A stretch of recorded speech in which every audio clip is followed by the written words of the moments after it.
But I do know that Sean is on, and she can start by sharing some resources before we get going. Well, if it's okay, I'm going to put them in the chat box because I have a link and I have several that's going to be a little detailed. So I'll put those in the chat box. Awesome. Thank you, Sean. Sean is our president-elect, so you'll see more of her for next year and the end of this year. We're very excited.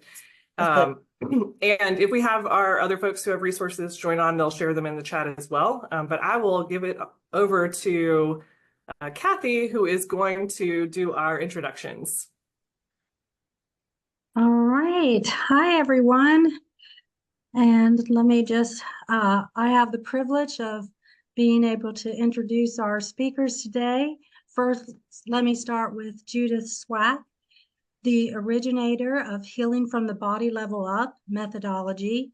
Judith A. Swack, Ph.D., is a biochemist, immunologist, master's NLP practitioner, certified hypnotherapist, mind-body healer, and leader in the field of energy psychology. Dr. Swack has presented her dramatic results live on national television and at international conferences. She has published numerous articles in scientific, professional, and popular journals and authored the chapter Healing from the Body Level Up in the industry-defining publication Energy Psychology and Psychotherapy, a comprehensive source book. Dr. Swack offers trainings both nationally and abroad. Dr. Swack has a private practice in Needham, Massachusetts. She and her associates offer individual client sessions in person or by telephone. And she is joined here today with Hillary Strauss, Master's Licensed Mental Health Counselor and Qualified Supervisor in the state of Florida, with a Master's of Art in Counseling, Psychology, and from Pacifica Graduate Institute. She has 15 years of in-depth clinical experience working with trauma and pathological relationship recovery. Hillary utilizes a holistic approach to psychotherapy with mind-body integrative healing. Her treatment approach is based on treating the underlying issues that contribute to unwanted symptoms. Additionally, Hillary has completed extensive training in integrative mental health energy psychology, emotional freedom techniques, and healing from the body level up. She is a certified healing from the body level up trainer and offers trainings and mentoring in the areas of mind-body healing and holistic psychotherapy. And so now, without further ado, let them get to what they do best. All right, great. So, in 2005, there was a horrific earthquake in Pakistan. It was called the 2005 Kashmir earthquake. At least 79,000 people were killed, and more than 32,000 buildings collapsed in Kashmir. How do I even know this? Because one of my colleagues who trained with me through HBLU Module 1 is Pakistani, and he volunteered to go help with the cleanup and help with the mental health recovery. So it took a couple of weeks to be able to get trucks up there. And one night, about 10 o'clock in the evening, my time, which was, I don't know, the middle of the night, Pakistan time, I got a phone call from him. And he was crying. And he said, "You won't believe the devastation. Half the mountain fell down. People were sleeping on the ground because they were afraid to be any kind of buildings. Buildings collapsed on people. They had nothing. Their goats were killed. The goats that were their source of food, no goats. And they were so shocked that they were completely numb. And what he found is, as he was trying to help people coordinate, he found that he was having trouble sleeping and he was crying a lot. And he called me up from Pakistan. I was surprised he had cell service. And he said, "Judith, what do I do?" I said, "Listen, you're traumatized. You're traumatized. You need to tap. You need to tap the shock. You need to tap the grief. And you need to sit down with these people who you're interviewing and trying to help. And you need to do tapping with them. And then you need to get up and you need to go to the other first responders who are also crying and not sleeping. And you need to treat them with tapping. Blessings upon you. And then he did. So, Hillary and I are very fond of North Carolina. We've been there the last couple of years live. And I saw the news feed about the devastation in North Carolina, and I contacted Mary, your most recent past president. Mary and I are very close, and I'm like, Mary, really, we need to do a community-wide healing here. This is a natural disaster. And Mary was on it like this. And we had it arranged and laid out, including I had to write the blurb, and then I had to write the CE questions. Really, last night? Really? So you have CE questions now. And we got it together. So we did a seminar, 4-hour seminar at the last conference 3 weeks ago, Hillary and I, on clearing trauma, where we went into a PowerPoint presentation and a great deal of detail about the fight or flight reflex and how to use tapping and how it organizes and the structure of trauma. This is not that. This is, we're going to actually do healing now. We're actually going to heal people of trauma en masse. So, as part of your registration, you should have gotten a handout. And the handout looks like this. This is the handout, the Natural Bio-Destressing handout that I give to everybody who comes to see me, and that is part of my Module 1 training. And this is the technique for how to do natural bio-destressing, which I will review briefly. And then in the same handout, because it's two-sided, we have the basic structure of loss and violence trauma imprints right here on one page in 2 columns. So everything you need to do this is in one handout, 2 sides. Okay? This is your working paper. So I'm going to start by saying that trauma from anything is caused by your sensory system perceiving that your body's in danger. This is your fight or flight reflex.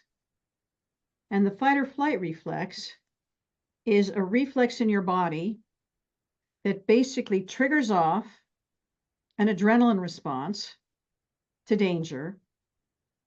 And it also causes the relief of endorphins and cortisol, a bunch of stress hormones. And the reason that your body does this is because it's very partial to surviving. Just saying. So this is a fight or flight reflex. Anytime you perceive you're in danger, even if it's an emotional trauma, your fight or flight reflex fires off into your nervous system. And the problem is that once your fight or flight reflex goes off, anything that was in the environment at the time gets associated with that moment and that reaction, and then can trigger you later on into a repeat and a flashback of that reaction, because that reaction remains stored in your body, and it doesn't go away by talking, and it doesn't go away by thinking about it, and it doesn't go away by time. Time does not heal any wounds. If it's a trauma, it's stuck in your nervous system, and it stays stuck in your nervous system forever until you intentionally clear it out of your nervous system using a technique, a physical technique that actually regulates your calming reflex. So let's just review for a minute here. We all have a fight or flight reaction that basically is a physical reaction to the perception of danger in order for us to survive. And when that reaction goes off with the adrenaline rush and the cortisol, the endorphins, and all the emotions that go with it, when that goes off, it gets stored in your body forever, unless you take it out intentionally. So built up, if it builds up and you don't know how to remove it from your nervous system, you can go over threshold and develop PTSD symptoms and burnout. So I'm going to teach you how to use this for the trauma you've already experienced, but I want you to use it to keep yourself de-traumatized on a daily basis forward so that you don't accumulate trauma over time as you recover from this disaster. So this is not just we're going to treat you for what happened already. This is going to resource you to stay trauma-free and resilient as you recover from this disaster, and you won't carry it with you afterwards, and you won't be flashing back. So I'm going to talk about the structure of trauma, which is my original research, and this is what I discovered.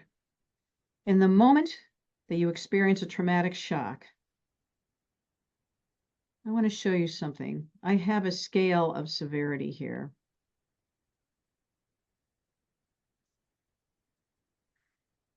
And I want you to understand something really important.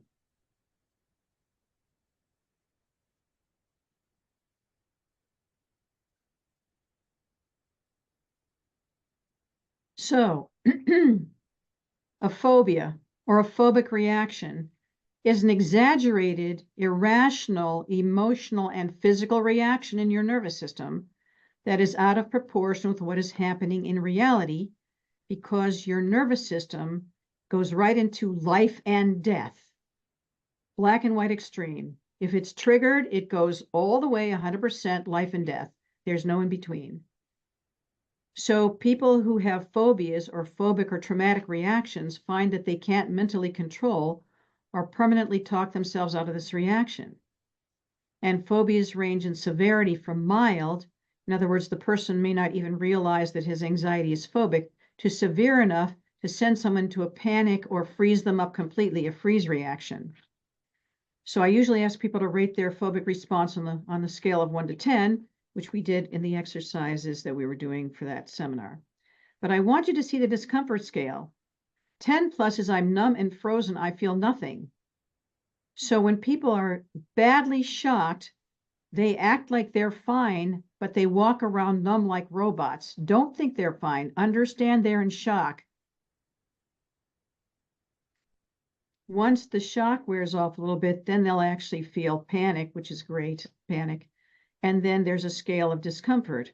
But even if they're still slightly anxious afterwards, it means they still have the imprint. It still needs to be removed.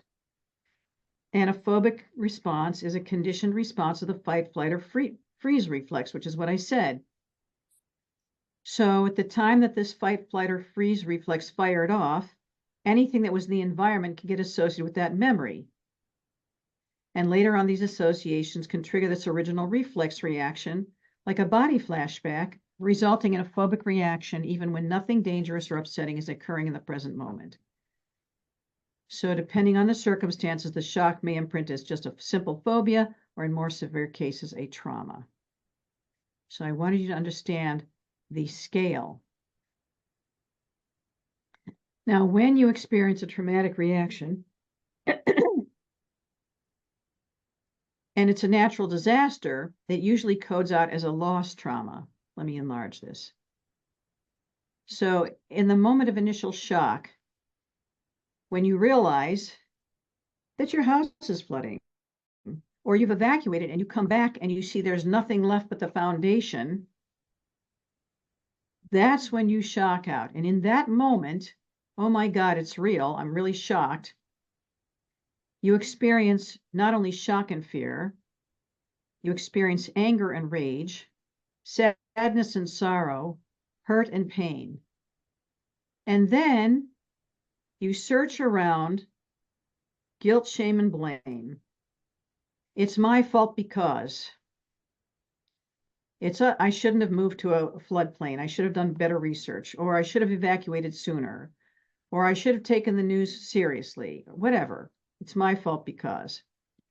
It's other people's fault because global warming, right? It's God's fault because. And then there's anxiety about who will take care of me. You know, the first response has to be physical survival. People rush in with water. water, clean water, and tents because there's no shelter. And then the food, and then sanitary facilities. I mean, really fundamental body function stuff has to be addressed first. And meanwhile, people are walking around in shock and traumatized like robots and trying to function and pull themselves together while every day they see the devastation, they experience problems, and they shock over and over and over again. So they walk around like robots. They think they're okay, but they're not okay. A lot of anxiety, who will take care of me? Then we have people leave me, abandon, betray me. I can't trust them. I read an article in the AARP magazine, which turns out is a very good magazine. And it was an article interviewing elderly people in Florida who'd lost their homes to the last hurricane. And this one woman they interviewed was in a shelter for a year because her house was swept away. And she wanted to rebuild it, but she would have to build it on 12-foot pylons now because of the flood. They changed the zoning. And she's retired on a fixed income. So she couldn't function for a year. She was completely stuck because she couldn't, she couldn't decide whether to invest. She didn't have the money. 12-foot pylons, build it over again. Then the next year, she was completely stuck for a year. And then finally, she decided she couldn't just sit around and she had to do something. So she decided to build back. And now she's got her house on 12-foot pylons. And I hope that does it. But she also talked about when she was living in the shelter, she was away from her community. By the way, she's a single woman in her 70s. So she has no partner. Her neighbors were her community. She was now in a different place. She didn't have friends. She didn't have a connection. She was isolated. All kinds of ripple effect here. It's not just, oh, did I survive? Am I alive? But there's a ripple effect. Also, I have colleagues who experienced the fires in California, and their houses were burned down to nothing. And they were almost burned down to nothing. And when they came back, they told me that the worst loss was all their photograph albums, because now all their memories of their life are gone. And they told me that I should always back up my photos just in case I have a fire. See, anticipatory phobias. And I was also at somebody's home in Southern California, and we smelled some smoke in the distance. And it smelled to me, because I'm from Massachusetts, like somebody had a fire in their fireplace. It was a cool fall day. This woman jumped up. I smell fire. I smell smoke. She walked around. She literally left the house, walked up and down the neighborhood looking for fire. Then she came back and said, okay, it's probably just somebody burning something in the fireplace. And I thought, really? Whoever's burning fire in a fireplace should be more sensitive than that, because they should know that people are triggered by that now. And it's really not a good idea. So she had an anticipatory phobia. She was still traumatized and still reacting. So people leave, abandon, betray me. I can't trust them. People lose their communities. I'm powerless and helpless. I have no control. Right. I'm bad, unlovable, unwanted, undeserving, unworthy. Or my state is bad and unlovable, unwanted, and undeserving. Or my city, or my town, or my property. Feeling of emptiness, also known as loss or grief, because now they've lost something. And the anticipatory phobia is the future dread that something bad's going to happen again. Then we have optional, bitterness and hate, other negative emotions, disappointment, loneliness, parts that feel I'm dead. That's it, I'm dead. I'm dead, it killed me.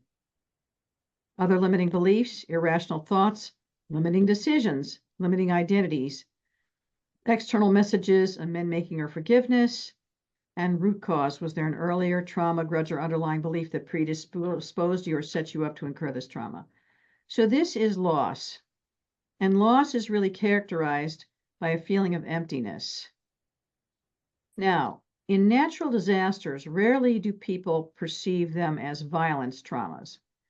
But I did a group healing of a violence trauma for the Boston marathon bombing. So several years ago, a couple of terrorists literally blew up a bunch of Boston Marathon runners and the bystanders at the finish line of this race. And I had just done a seminar at the Boston Hospital social work department the month before, teaching them tapping. When this happened, a lot of people were taken by ambulance to Boston Hospital. So, the social workers were involved in helping people who were bombed and killed and maimed and so on and so forth. And I called them up and said, I'm going to come down and give you a free seminar and clear you of violence trauma. So I did it for them. We did the violence trauma so that the social workers would be able to tolerate and persevere as they help people recover from this horror. So violence trauma has the same negative emotions as loss and the same limiting beliefs and responsibility, guilt, shame, and blame. But instead of feeling of emptiness, there are safety issues. If you feel violated, you have violence. You feel that your boundaries have been violated or breached. Now, I don't know if hurricane victims feel that the hurricane or the weather was a perpetrator of violence. We can find out. I know they feel they lost everything. I don't know if they also feel they've been violated. But anyway, I don't feel safe. I feel vulnerable. I'm a victim. I'm a target. People, men, women, or the weather is dangerous and or crazy. I don't trust anyone. I can't receive from anyone. And then they have the same powerless and helpless. I have no control power. But here, power is bad. I'm afraid of power, mine or other people's. I'm bad, unlovable, unwanted, undeserving, unworthy, and the feeling of pollution. So if you experienced violence, you feel polluted, you feel contaminated and slimed by the boundary violation of your personal space. We'll find out. So what I want to do is I want to start with a volunteer demo subject, somebody who experienced actual physical loss of your property, flooding, destruction. Either you experienced directly or you were a first responder and you had to go into these areas and rescue people who were going to drown or drag people out of their collapsed buildings and so on and so forth. So who wants to volunteer to be the star of today's healing webinar? Somebody volunteer. Put it in the chat. If you put your first name and last name in the chat or the Q&A, we will pin you from the participants list.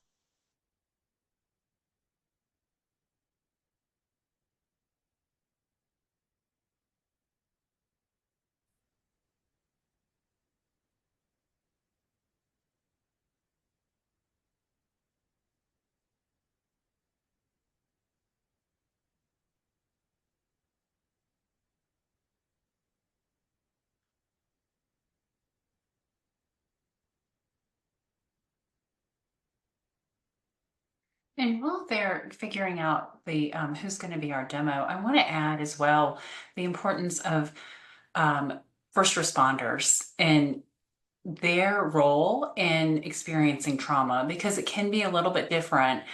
They obviously could be part of the same community experiencing their own loss and their own issues from that. But even if they're coming from another area, one of the main things that first responders are trained to do is to put their mission first, right? They have to help the people, whether they're EMT, medical, firefighters, police, right? They are trained to have to kind of put themselves aside and handle whatever the crisis is at the moment. And that's really important for their job. But what happens is that can get generalized to their entire life. So I have seen that happen a lot with first responders, where when they don't treat the trauma, because like you saw on the scale where the trauma is a 10 plus, they can feel numb, and they can also have put that in the background and think, oh, that's not bothering me. That didn't happen to me. That just happened to other people. And so this is really important for first responders to be able to use this technique to be able to help keep themselves clear of trauma and clear out anything that they've seen, as well as watching this on the news. Even if you're in an area where you weren't directly impacted, if you're seeing these images, seeing it from friends and family, that is also going to go into your nervous system as a traumatic response. All right. Do we have a couple of volunteers, Mary? We do. Amy Dalta has joined as panelist, and Brittany Biggs, I sent you the panelist link as well. Feel free to join as panelists. It looks like they're rejoining as panelists. Okay. Look, Okay. Well, looks then, like we do have Brittany. I see Brittany and Amy. Yes, thank you so much, Amy and Brittany. all right. So there's let's, background noise before. all right. So I'm going to pin you. So let's open up your camera so we can see you. Okay. It says that it's disabled by the host on my end. Okay, I'll start working on that. So we have Amy and did you Yeah. say Brittany? Who else? Brittany Biggs. Yes, I'm here, but I'm not able to start my video because it says that the host has disabled it. Yeah, same thing for me. All right. So Yeah, they're going we're working on. Okay. because what I'm going to do is I'm going to pin you so that we can see you. Okay.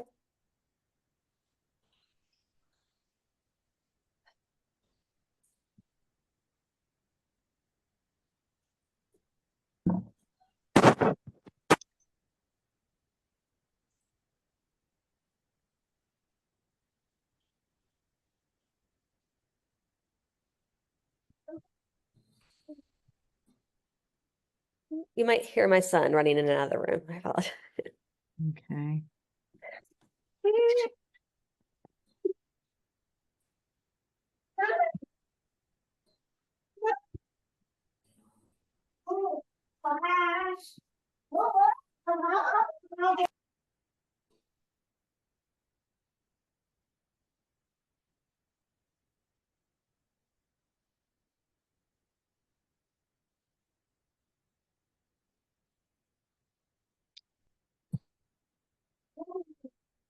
All right. Is her video enabled?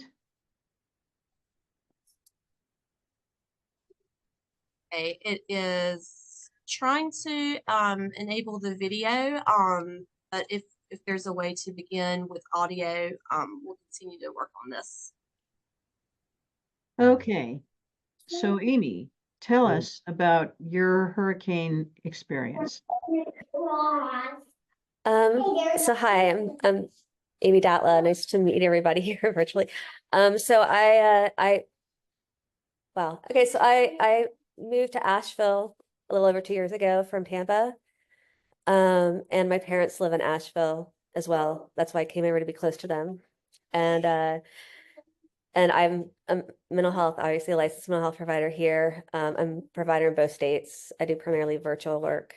And I guess like everybody else, we didn't think the storm was going to be, and of course, coming from Tampa, you don't even that, not thinking it's going to be like this here.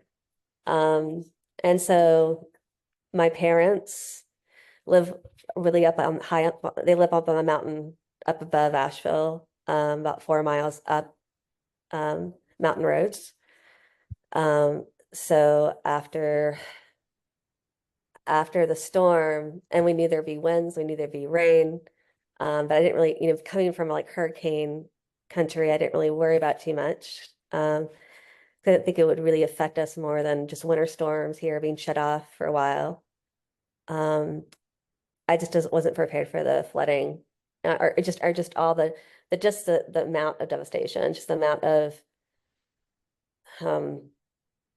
just no contact, like no cell service, not being able to reach, not know anything that's going on, not being able to even get to my parents because there's so much blockage. Oh, yeah, right.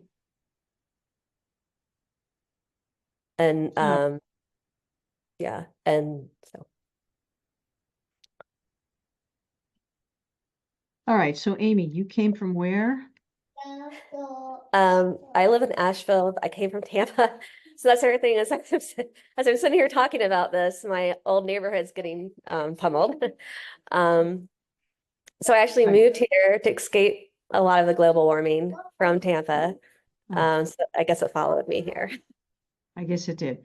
Yeah. So right now you live in Asheville, I do. and was your house flooded? No, fortunately, my parents' house, when we finally got to them, it was damaged. They had lots of trees down, a lot of mudslides. Um, they're still out of power even now. Mhm.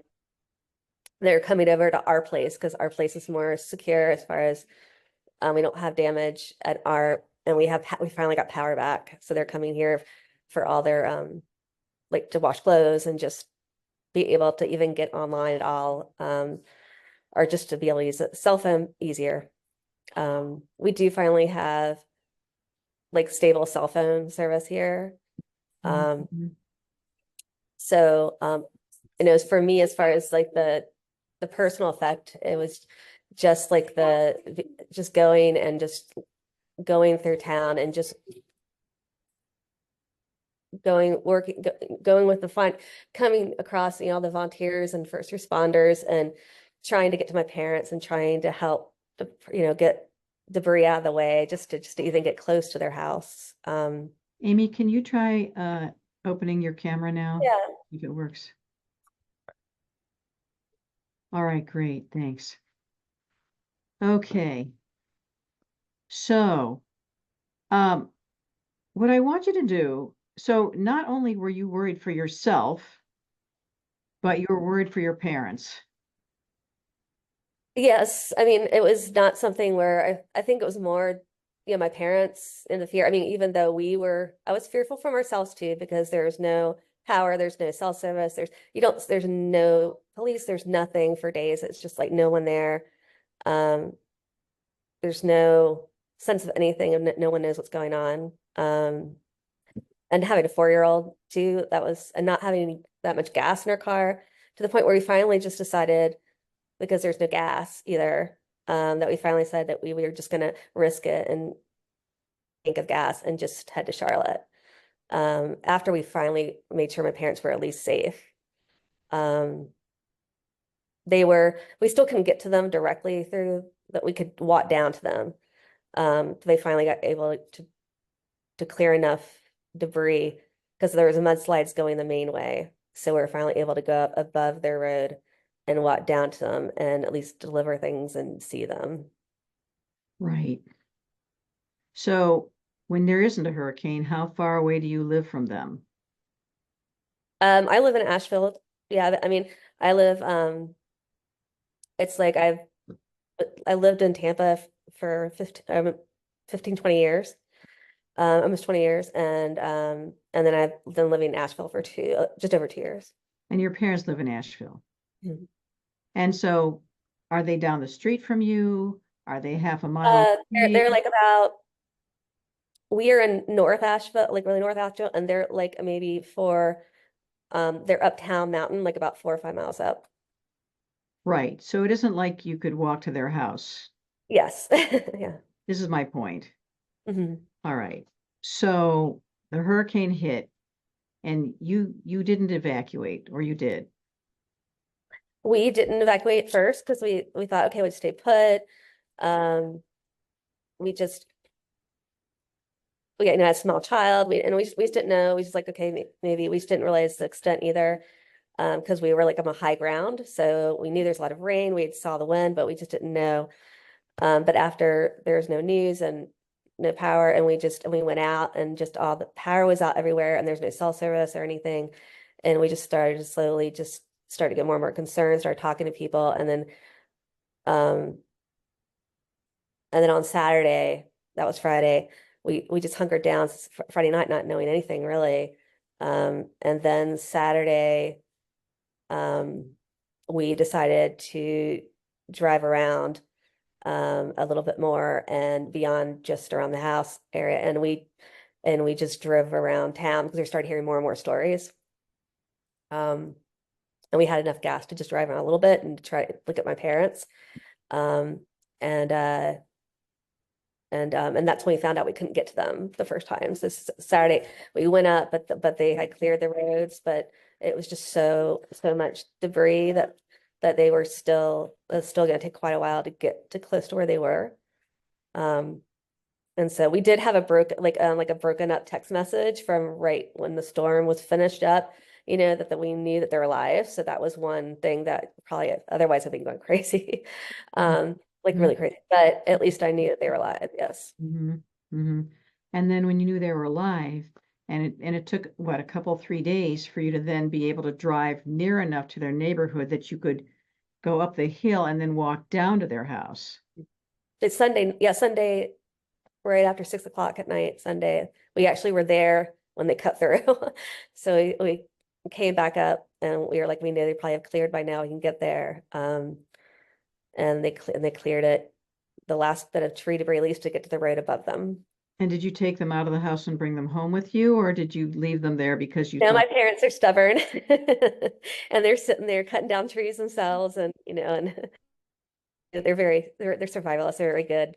Right. Yeah. All right. Now the reason that I asked for details is that during a traumatic sequence, you can have more than one shock point. I'm calling these shock points. So first you have a shock point where the weather is bad, but you don't think it's going to be that bad. And then you realize in that moment of shock that it is that bad. And then you start driving around and then you shock some more because you see mudslides and things and then you have a broken up text from your parents and like, are they alive? What's happened to them? So then you're frightened because you can't communicate with them. Do you see what I'm saying? And then and this is 48 hours of hell basically, because now you're like, okay, are they okay? Are we okay? Do we have enough gas? Can we get... So there's a lot of trauma here. It isn't just, oh, we had a hurricane and we decided, and then it flooded us. There are a lot of different, this is important to understand, a lot of different places where you shocked. Do you understand? Very important to map that, because as you tap, you're going to start here, but you're going to hit this trauma, this trauma, this trauma, this trauma. And then finally, you know, you can't get a hold of your parents, but so you drive, you're like a heroic drive past the, you know, broken roads and down trees and mudslides. And finally you get to a place where you can at least walk to their house, but you have to go up above and then you have to walk down, and then they're okay, and then they're not going to leave and they're stubborn. Okay, then that's the happy ending, right? So, but again, there's multiple shock points. So when you do this sequence, I want you to basically take the whole, you know, take a tour through, acknowledge every shock point. Got it? All right, Brittany, let's hear your experience. What happened with you? Yeah, so I am originally from the Bat Cave Chimney Rock area. My family has been there for 7 generations. I'm the 7th. And they are a farm, you know, small rural farming community. My father, my grandfather, my great-grandfather, they were all apple farmers in the area. And so they all, my father and my siblings still live there, and the entire community I grew up in lives there. And then my mother, who's divorced from my father, she lives in Etowah, as well as my aunt lives in Brevard. And I have an uncle in Weaverville. So I have family scattered about. I also went to Western Carolina University in undergrad. So I know friends like all about the region. So from the southernmost point to the northernmost point, I pretty much have from almost every county. Wow. So, yeah. And so you yourself live where? I live in Winston-Salem, so I'm about 130 miles east, 2 hours from there. Okay, so, and what did you personally experience during this hurricane? Was your property damaged? Did you lose your car?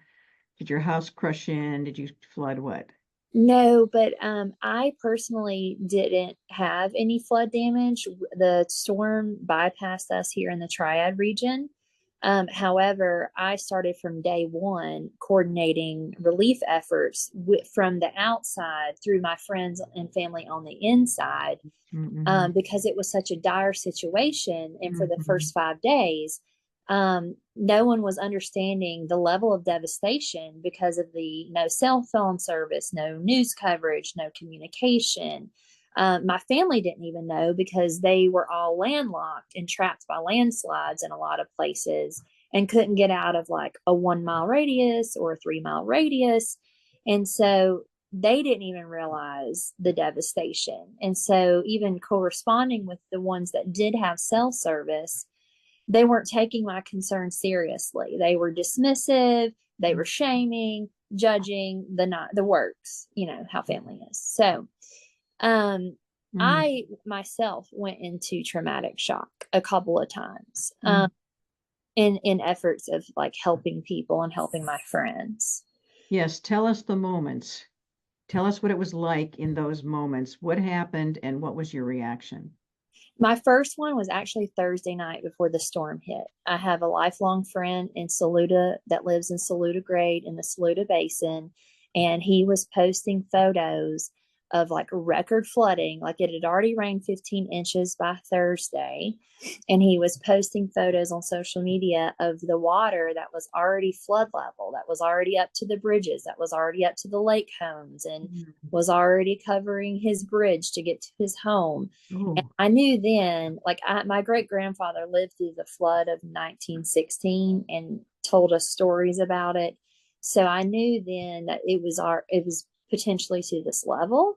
So that was the first shock because I started panicking immediately before the storm had even hit. And the second shock? The second shock,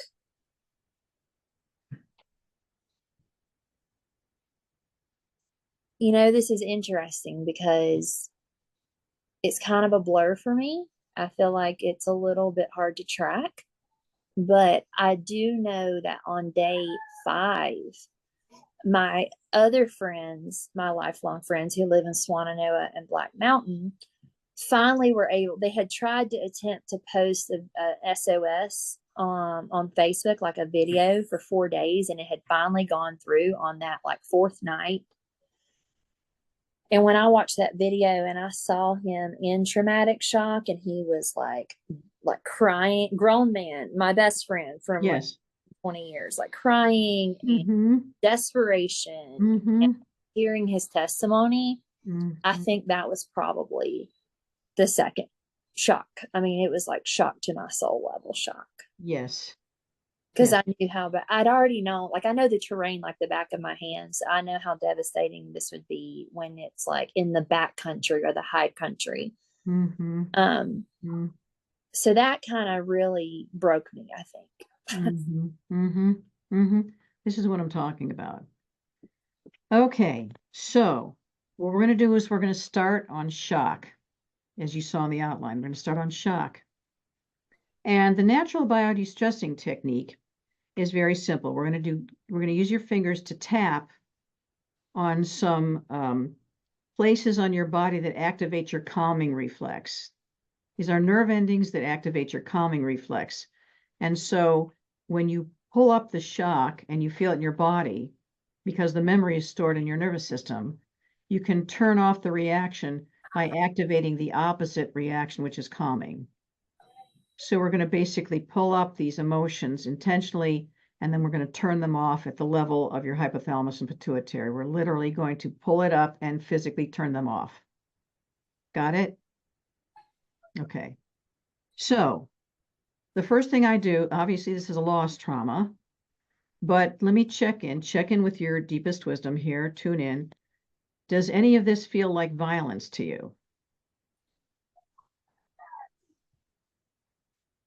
It doesn't in the moment, but it very much did when it was happening. Well, that's what I'm asking, because you're going to go back to the memory where it happened and treat the memory and erase that. Okay. Okay. So I want you to both write down. I want you to go back to the initial shock when you knew you really knew something really, no kidding, something really bad was going to happen here. Like no kidding. Like it was bad. Like you got it. It was bad. And you shocked out. Like, no, this is really bad. Okay. And I want you to write down the stream of consciousness, go back to that scene and write down what you felt you lost in that moment. Now, remember, it's not what you really lost. It's what you imagined you lost in that moment because you didn't know what was going to happen and you shocked big time, fight or flight, life and death. Write down in that moment of reaction what you felt you lost. And Brittany, because you're also feeling a violence aspect, I want you to write down who or what you felt was the perpetrator of violence. Okay. Okay, so write these things down and everybody do this with us. You just saw how I mapped it. I want you to be mapping your own. Everybody write down that moment of initial shock when you really knew it was bad, your nervous system went off. Write down what you felt you lost. If you felt violated also, write down the perpetrator of violence. Everybody do this with us. Right? This is holy work, right, women? Mm.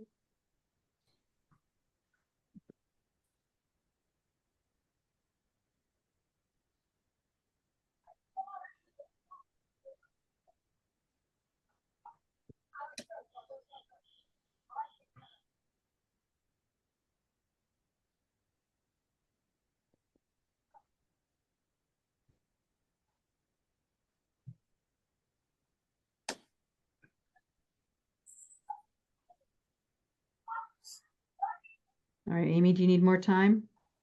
I think I'm okay. All right. So Amy, in that moment where you thought you'd be okay, but then you realized, oh no, because you saw the waters coming up and you knew you weren't going to be okay. And then you had to go because this was going to be really bad. What did you feel you lost when you imagined how bad it was going to be? And the first thing that came just to my mind is just like a general unsafe feeling of like unsafe. Just like unsafe is the first word that came to my mind. It's just a feeling, just not like Right. yeah, just completely disconnected. Like I mean, except for with my family, you know, just completely unsafe in that moment. Yeah, so unsafe means death, right? Fight or flight. Mhm. Yes, we're going to die now. Mhm. So you write down felt we lost our lives. Because remember, your unconscious mind shocks out and then imagines the worst case scenario, which could have happened. It didn't, but it could have. And it imagines the worst thing that could possibly happen. Do you understand that's how the mind works? Mhm. All right. So you thought, oh, we're all going to die. So write down, we lost our lives. Mhm. Okay. Right? Write that down. And then, you know, so you lost your family because they're going to die with you. You lost your parents, they're going to die with you. You see how the unconscious mind, fight or flight, irrational. This is irrational and exaggerated, but it imprints that way. So you have to honor it because this is how your nervous system works. And also, you know, like in the case of the that earthquake in Pakistan, they lost everything. They lost everything. I've had people, if it's that bad, they lost everything, or everything that matters to me in my life, or everything, everyone I ever loved, or you know, this sometimes it's that bad, it's I lost everything. Right. So of course, but you imagine, okay, we're all gonna die here. Right. Brittany, when you saw the devastation and you saw grown men crying and panicking, what did you feel you lost? Well, at that point in time, I didn't know who of my family and friends was dead or alive. And then I had images coming to me of what he was describing, pretty graphic images of life. Yes. Yeah. Can you turn on a light? It's getting dark. Oh, yeah, yeah. Hang on, sorry.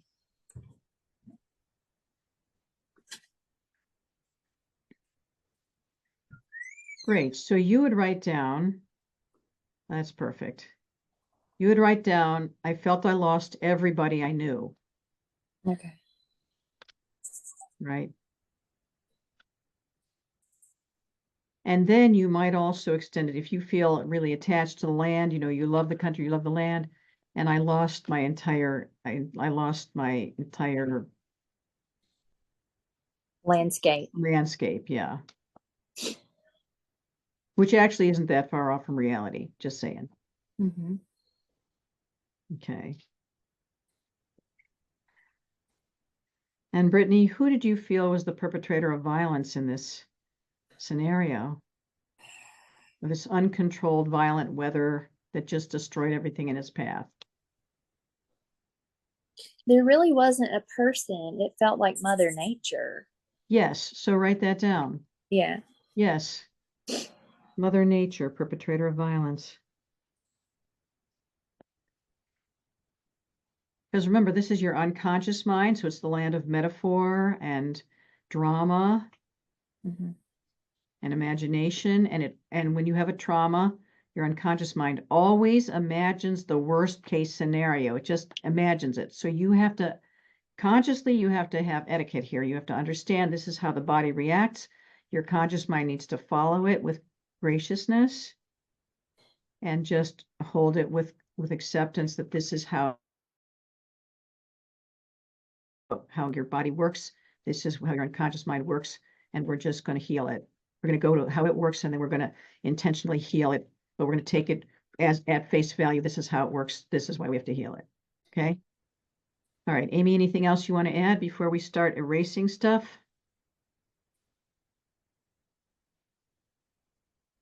Yeah, just because when you're talking, it felt like more,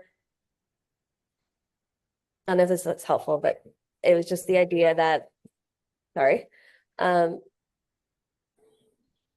think it's just everything, just so like multiple things, yeah, just so many like impossible things, right? Like impossible, right? Like that, if that makes sense. Like it just is it's just one impossible thing after next. Mm-hmm. Mm-hmm. Mm-hmm. Mm-hmm. I feel you. Because you can't get out of your driveway, and then you can't get on the road to your parents because then that's blocked, and then you have to wait for this to happen because you can't, everything's impossible. Mm-hmm. Right. And I'm wondering too, because of like, because, not too long ago, COVID and just, and then, that is just like, seems like impossible. Like, right. That's like craziness. And then this and that, just so many layers. It's just impossible. And just, yeah. Right. So I think probably you feel that you lost a sane world. Mm-hmm. Yeah. I think it's perfect. Yeah. Write that down. Yeah. The world is insane. Yes. Right? Yeah. Mm-hmm. Nothing makes any sense. Nothing works the way it should. Everything's broken. It's insane. Yeah. Wow. Insane world.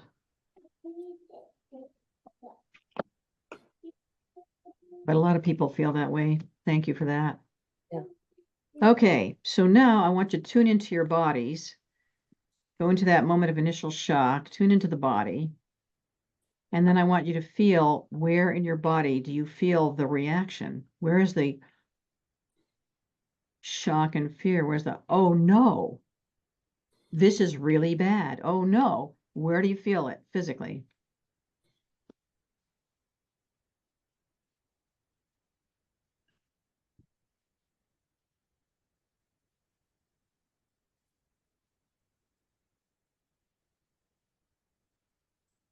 All right, Amy, where do you feel that? Just all in my chest. Just Okay. my And throat. yeah, like even your breathing, right?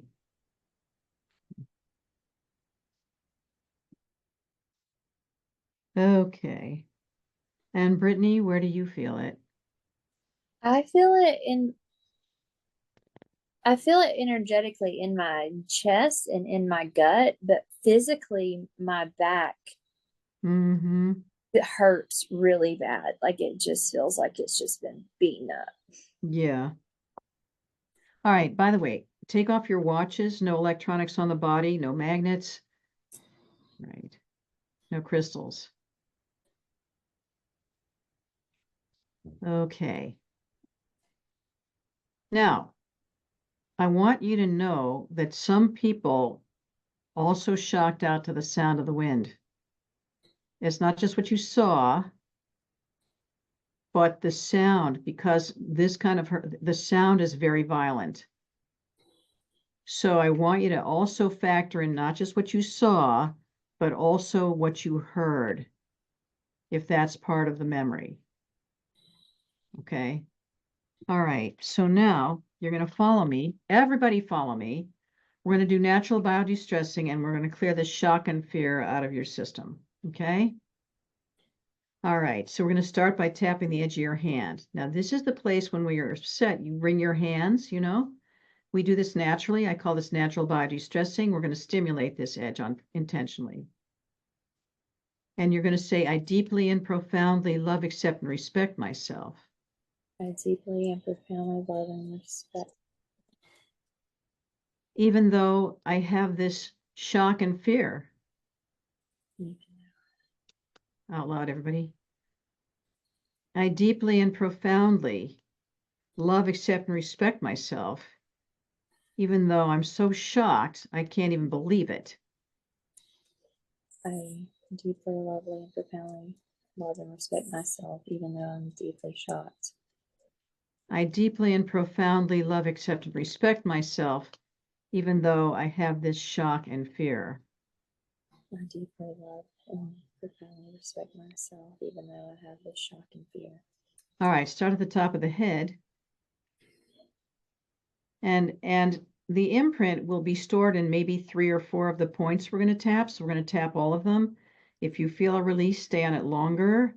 It's stored there. If you don't feel anything happening, it's not stored there. We're going to move through it faster. So this is your, and I want you to do the whole sequence from beginning to now and basically go through the shock points.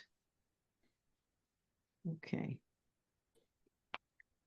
So when this feels done, eye socket, do the whole eye socket.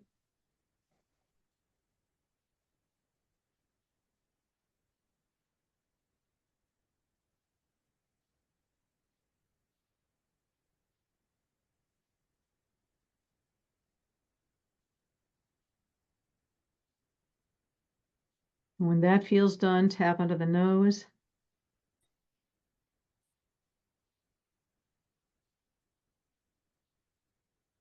And tap under the mouth.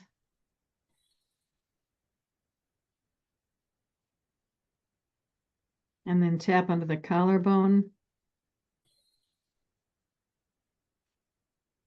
Then massage the chest wall right here.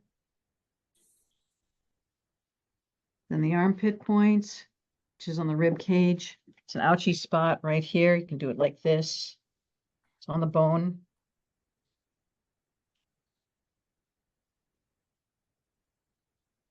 Then bottom of the rib cage. So it's going to be bottom rib straight down from the boobs there. If you have an underwire, you may have to go like this, but it's a little tender spot there.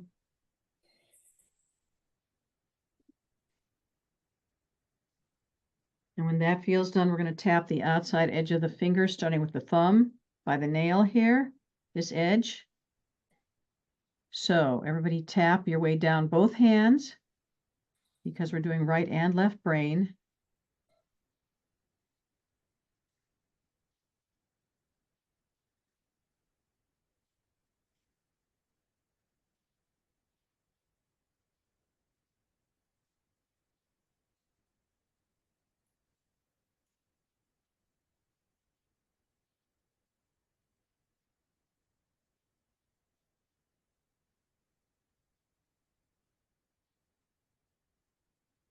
Now we're going to do the back of the hand because we're going to balance left and right brain.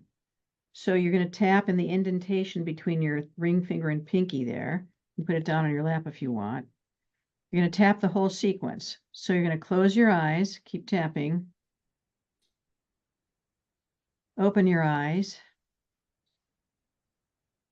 Then eyes down to one side.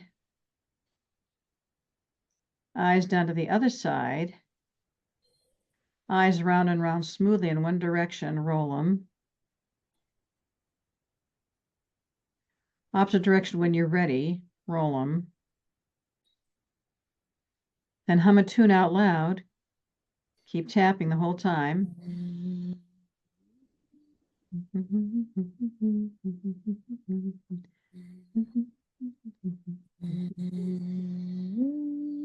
And then count to 40 by twos out loud.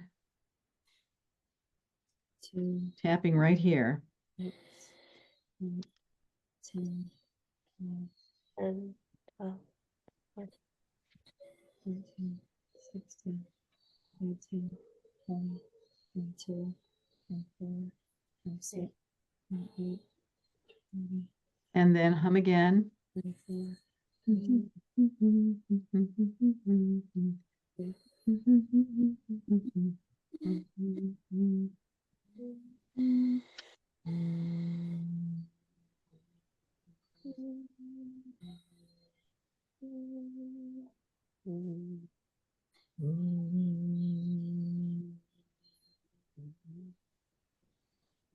Okay, back to the top of the head.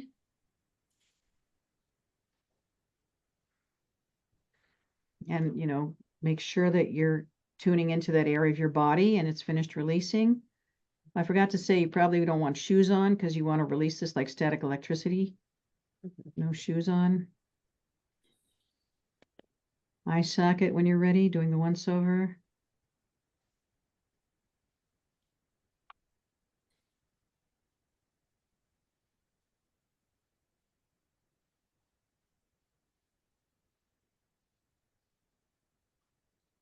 Then tap under the nose. And tap under the mouth. Tap under the collarbone. Massage the chest wall. Armpit points. Bottom of the rib cage. And then finish with all the finger points, starting with the outside edge of the thumb. Work your way down the nails.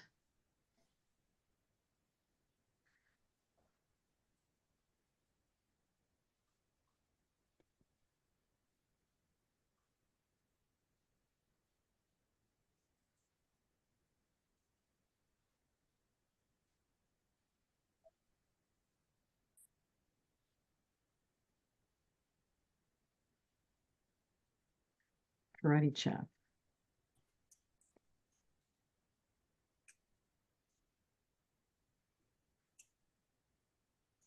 Okay. Take a deep breath. Let the energy settle.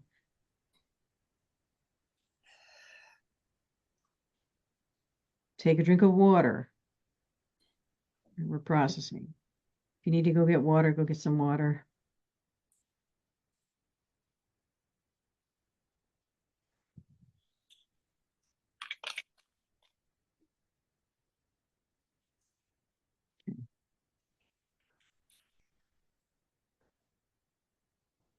All right.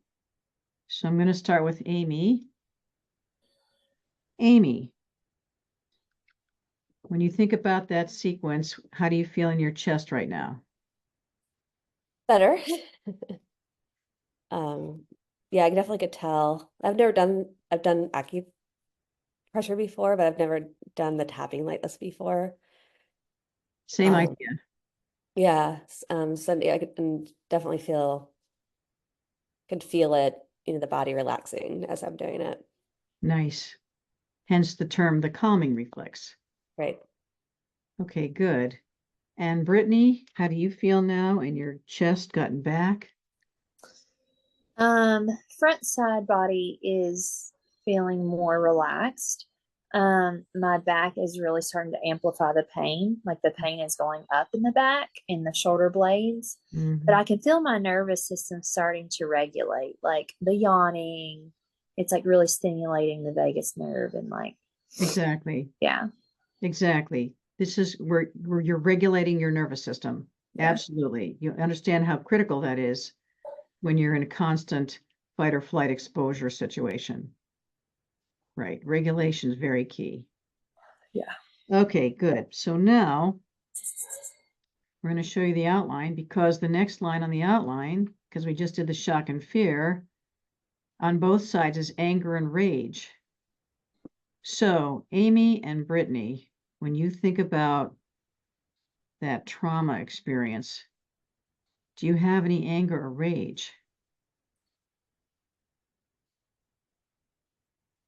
Yes, yes, I do.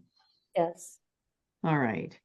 So because we're doing a live demonstration, I'd like you to talk a little bit. Let's start with Brittany this time.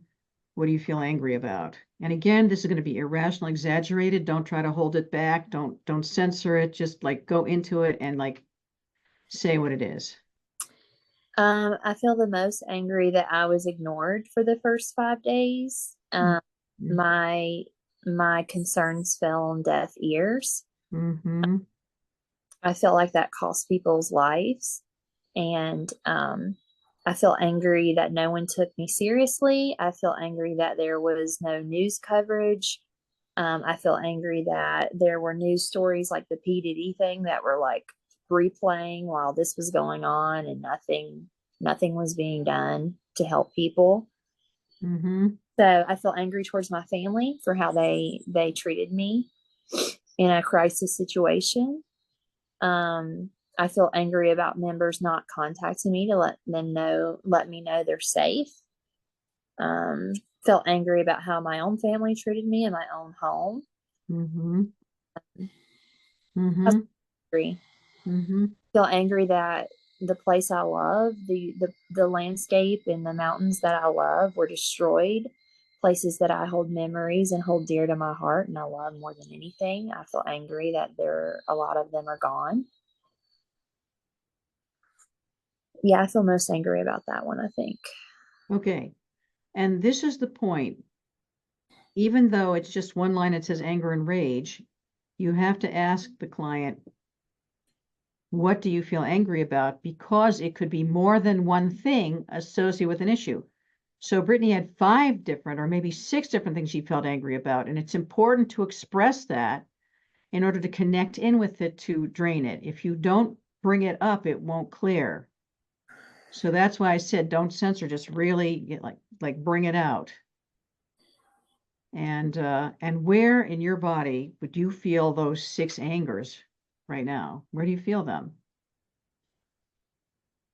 In my jaw, Mm-hmm. um, in my back, Mm-hmm. I feel like in my pelvis is wanting to do like this, Mm-hmm. and my fist Yeah. fight. Yeah. Punch somebody out, right? Yes, I was ready to come through my phone. Yeah. Yeah. Yeah. Okay. Amy, in your sequence, what did you feel angry about?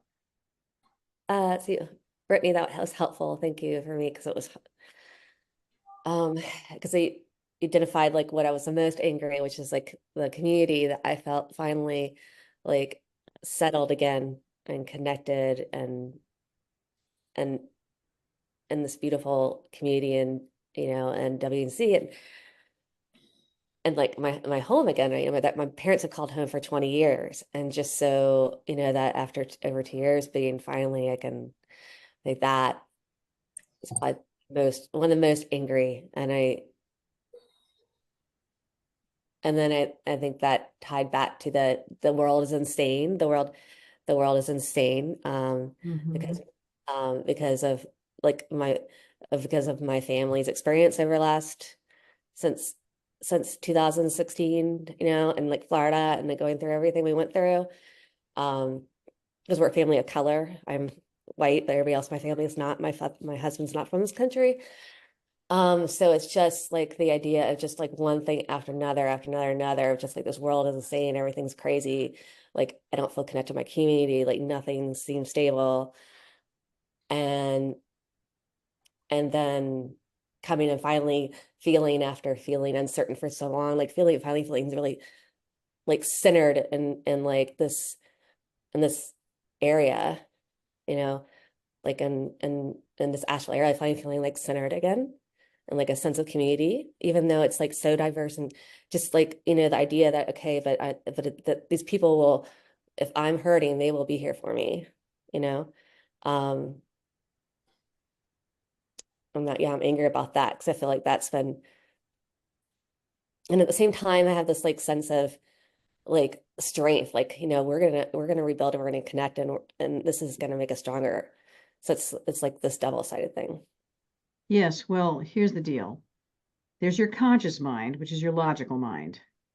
Then you have your unconscious mind and body, which is in trauma. And if you don't know tapping and you don't know what to do, then you fall back on your conscious mind to try to talk yourself out of it and make yourself feel better. But that doesn't actually work. But if that's the best you can do because you don't know how to do tapping and actually clear this, then you try to talk yourself out of it. But it doesn't go away. It's just a compensating strategy. So, so we're going to actually remove this so you don't have to compensate. And then you can tap into your real strength without flashing back into a fight or flight reflex, and then create what you want to create clean without dragging down into nervous system shutdown. All right, we're going to do anger and rage now, everybody. Ready? Focus in. And Amy, where do you feel that in your body? I feel like all the way like down, and before I felt it too, I just hadn't felt it as strongly, but all the way down to my groin, like going all the way down, like just. Yeah. So remember, you clear the shock and fear, you thaw out, and then you can feel the other feelings come up underneath. Exactly. All right, let us do this. Let's do the angers. Yes? All right. Angers and rages, because Brittany, I can feel rage coming out of you. Okay, it says anger and rage on that line. So yeah, let's do it. All right, here we go. Ready, everybody? Tap, tap, tap. I deeply and profoundly love, accept, and respect myself, even though I feel this anger and rage. Even though I feel this anger and rage. I deeply and profoundly love, accept, and respect myself, even though I feel this anger and rage. Love and respect myself, even though I feel this deep. I deeply and profoundly love, accept, and respect myself, even though I feel this anger and rage. All right, start at the top of the head. Stay grounded, let it release. Run the whole sequence. And when this feels done, eye socket. I tap the whole eye socket.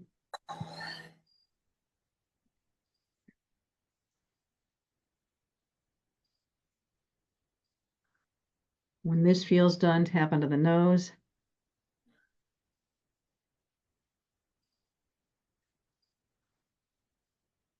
And when you're ready, tap under the mouth.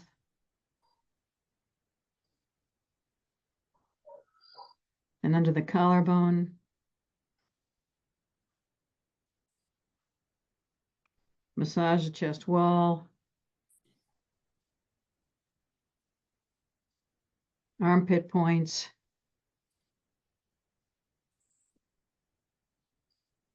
Bottom of the rib cage. All the finger points, starting with the outside of the thumb, work your way down both hands.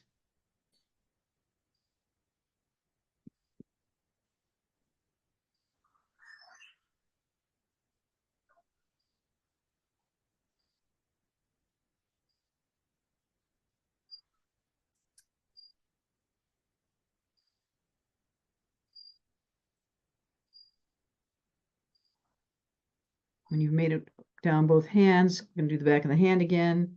In the indentation between your pinky and ring finger, you can put it down on the table or your knee. And eyes closed. Eyes open. Eyes down to one side. Eyes down to the other side. Eyes round and round smoothly in one direction. Roll them. Opposite direction when you're ready. Roll them. Hum a tune out loud.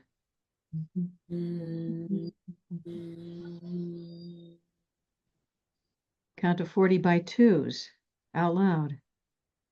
2, 6, 10, 14, 16, 18, 20, 22, 24, 26, And 28, then hum again. 30, 32. Oh, I feel the release. Okay. Back to the top of the head. And just finish cleansing the anger and rage. You don't want to carry it with you. Eye socket. Oh.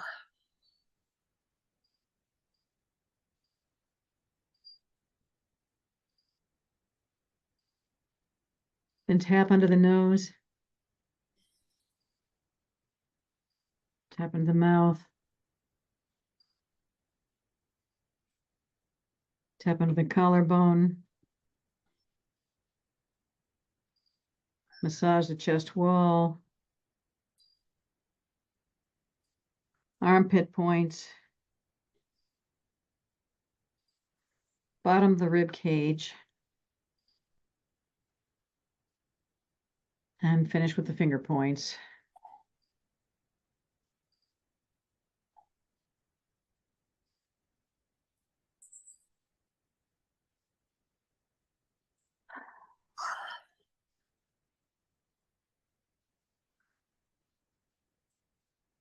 And finish with the karate chop.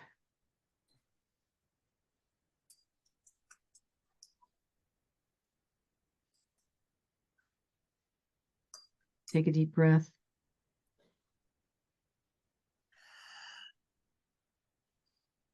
Let the energy settle.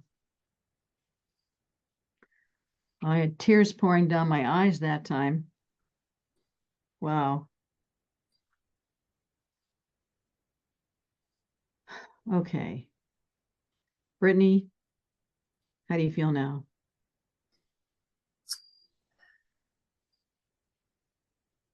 I feel detached from it. I feel calmer in my body, but I can feel some maybe disassociation happening. Like I'm not allowing myself to touch it. Well, you may not be dissociated, it might just be gone. Okay. Check. See if you can make yourself angry again.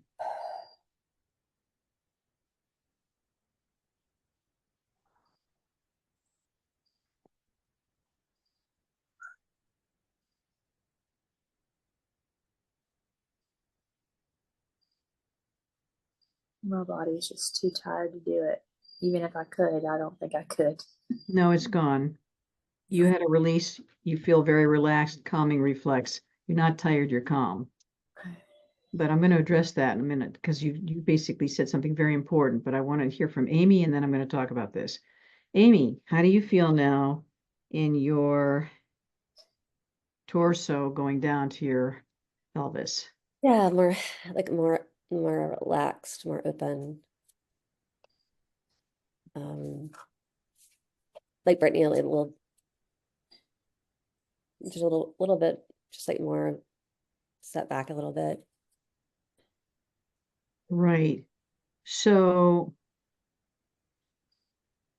it turns out that in the brain, during a traumatic event, it imprints and it turns off your time clock. It turns off the area of your brain that counts time. So the memory freezes in time, and when you connect with it, it comes back up as if it's happening right now. So it's in your body, it comes up, it's happening right now. When you do the tapping and you activate the calming reflex, it turns on the time part of your brain. And then what happens is that the memory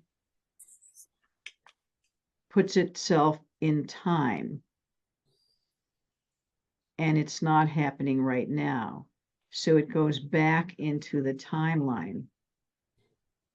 So that's why it feels distant now. It's because it's not now anymore. It feels like that was then. And this is now. It's a thing on the brain. Hold on a sec.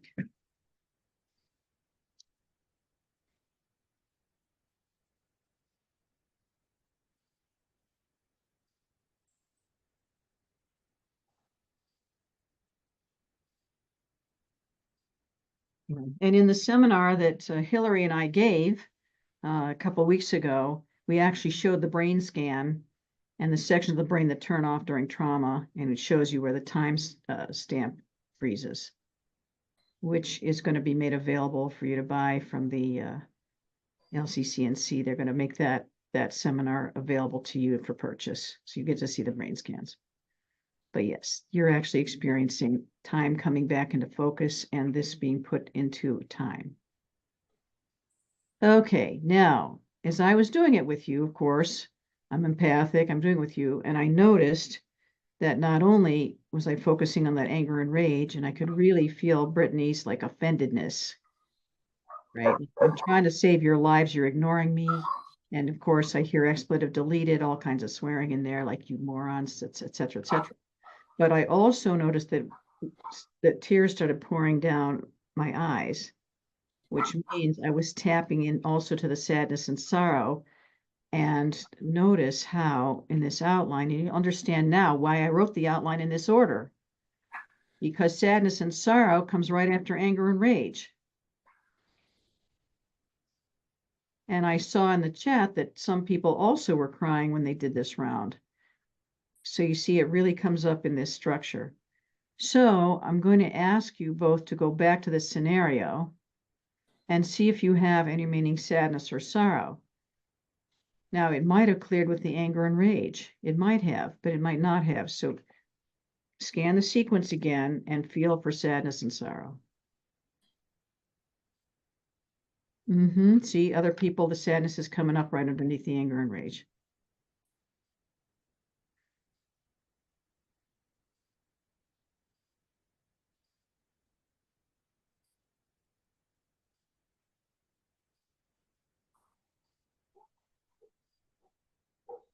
Amy, are you connecting in with that sadness or sorrow?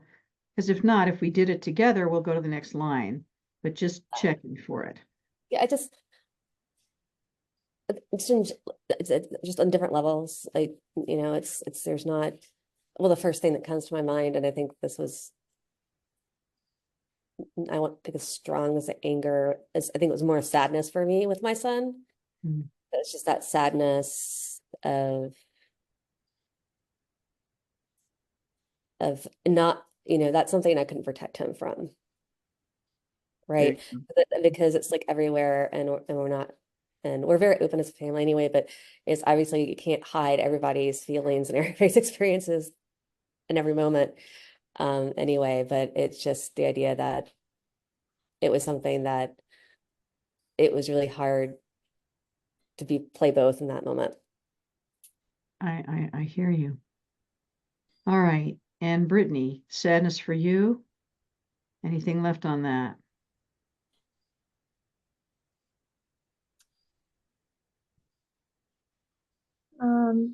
I think the thing that's left, because I grieved this week like I've never grieved before, and I've experienced a lot of loss in my life, but I think what's left here is just thinking about the sadness I feel today is the sorrow and the grief for the people who are suffering and the people who are in traumatic shock as we speak, be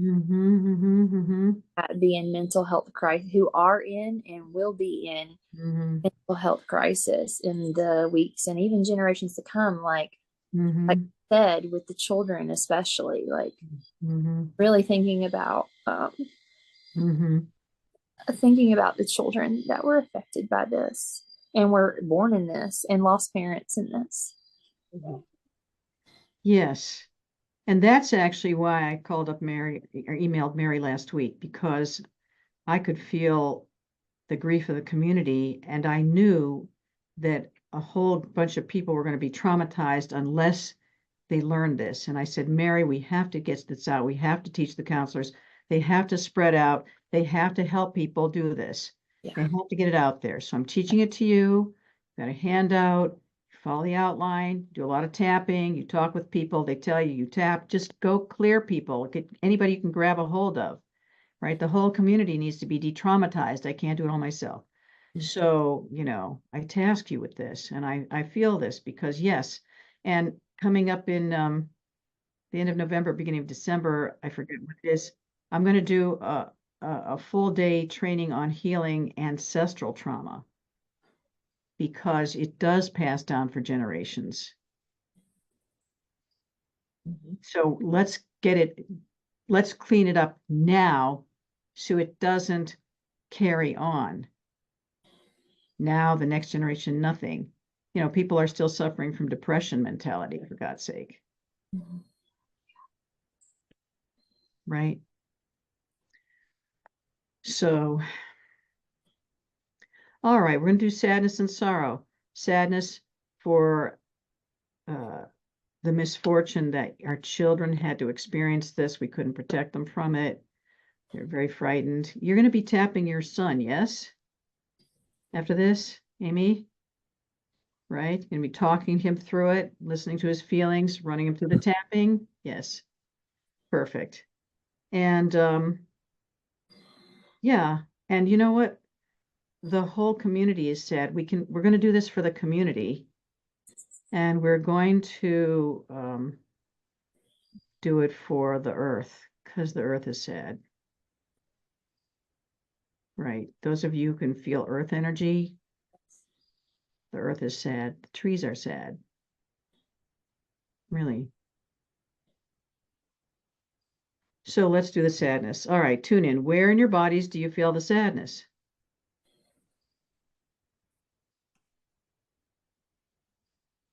Yes, you can feel it, right? Mother Earth is weeping. Those of you who are sensitive to earth energy, you can feel it crying. Right. Yes, the mountains are crying. I can feel it. Mm-hmm. Mm-hmm. And you know who else is crying is the sand on the west coast of Florida is crying.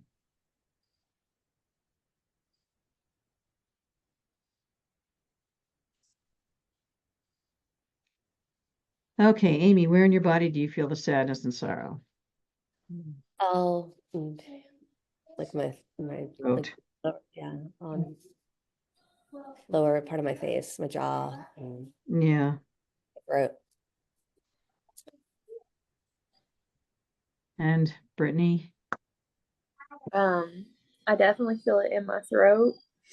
I really feel that pain in my back, and weirdly enough, I feel like something has a grabbing hold of my ankles and like pulling me down.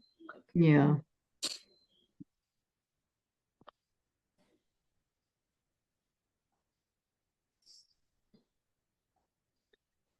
Brittany, I want you to, I don't know if you have the type of intuitive ability where you can feel the earth energy, but I think you do because you're feeling the earth. So I want you to surrogate for the earth too, and I want you to clear Mother Earth's sadness. Okay. Okay. We're Yeah. sad for her. She's sad for us. We're sad together, but we're sad for her because she's. So we're going to clear Mother Earth's sadness too. All right. So that's the ankles. She's reaching. Okay. All right. Here we go, everybody. Tap, tap, tap. I deeply and profoundly love, accept, and respect myself, even though we're surrounded by sadness.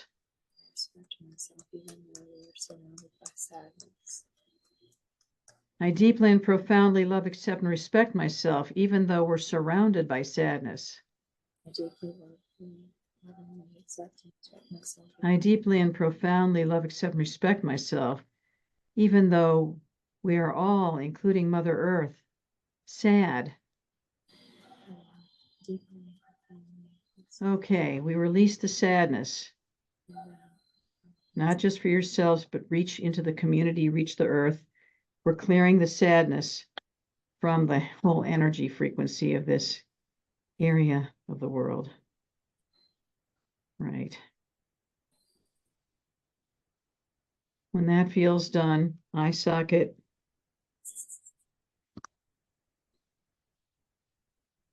Yeah, Florida's crying too. I can feel Florida.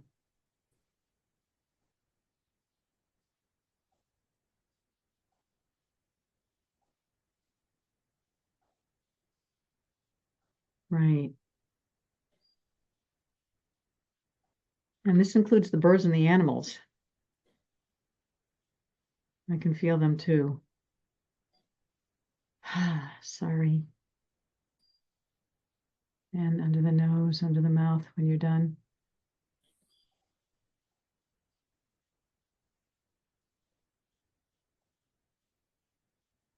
Under the collarbone.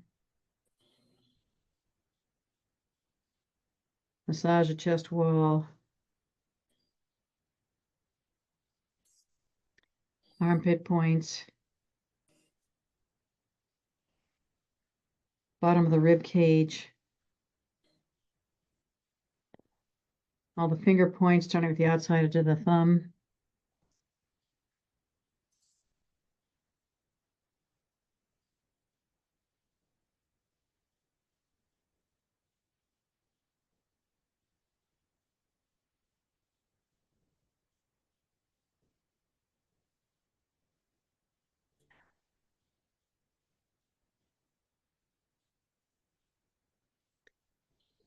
Back of the hand.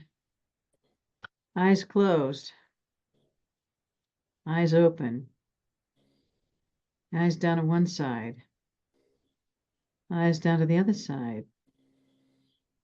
Eyes round and round smoothly in one direction. Roll them. Opposite direction when you're ready. Roll them. Hum a tune out loud.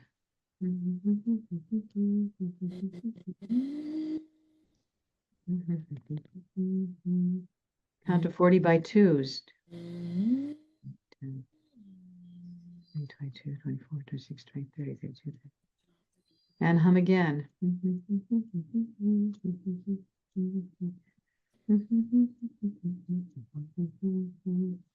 All right, top of the head. And radiate the healing. Radiate it from your body to the surroundings to through the earth. Eye socket. Here's somebody toning. Yes, if you want to tone, right? Help spread the waves of healing.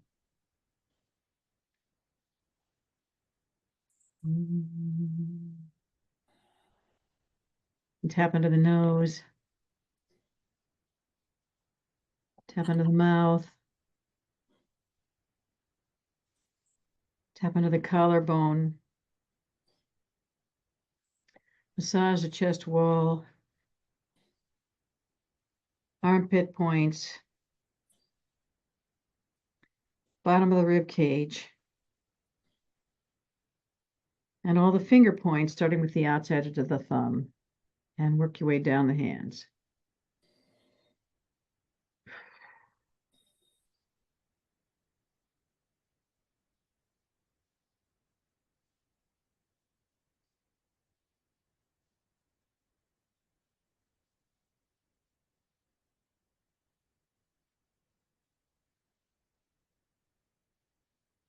And finish with a karate chop.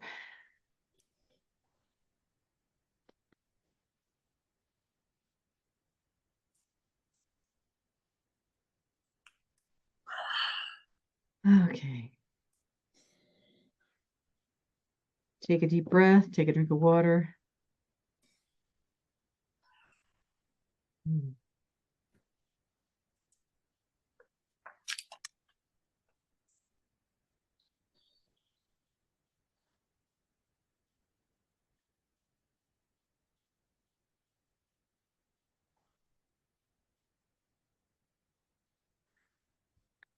Right. Somebody made a comment. It feels like a nervous system reset. Yes, this is exactly right.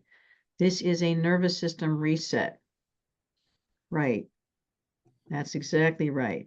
That's what we're doing here for a whole community. Right.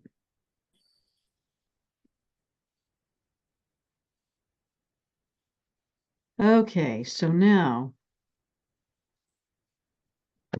Amy, how do you feel in your throat and jaw now? Yeah, better. Yeah, good. And Brittany? Um,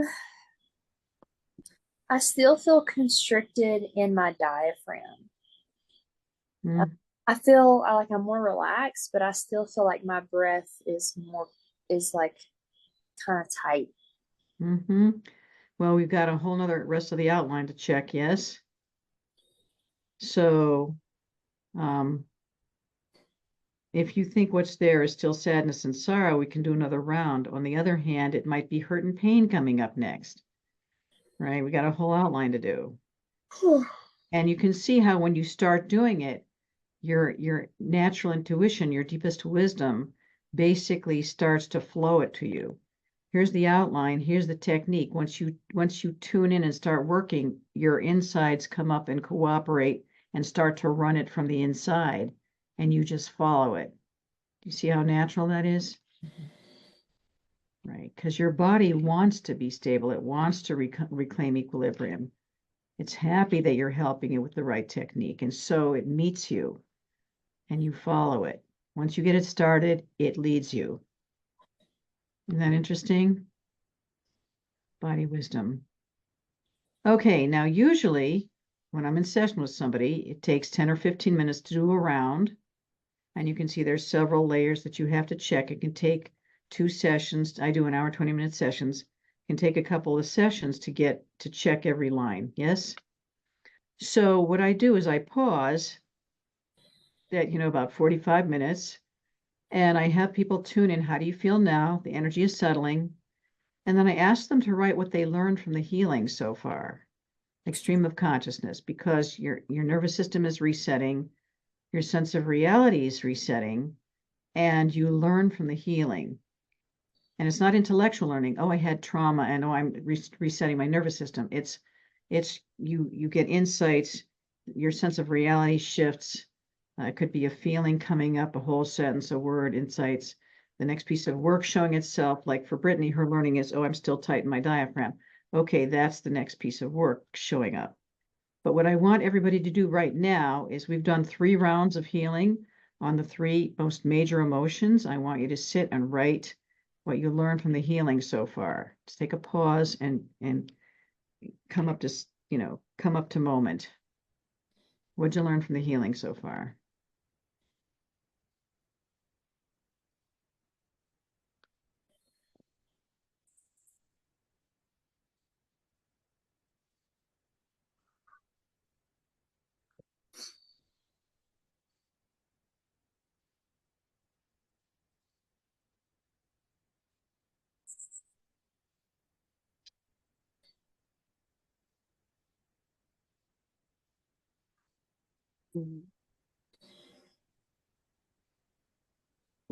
Breathing.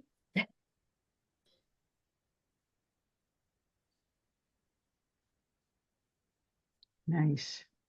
Keep breathing. Mm-hmm.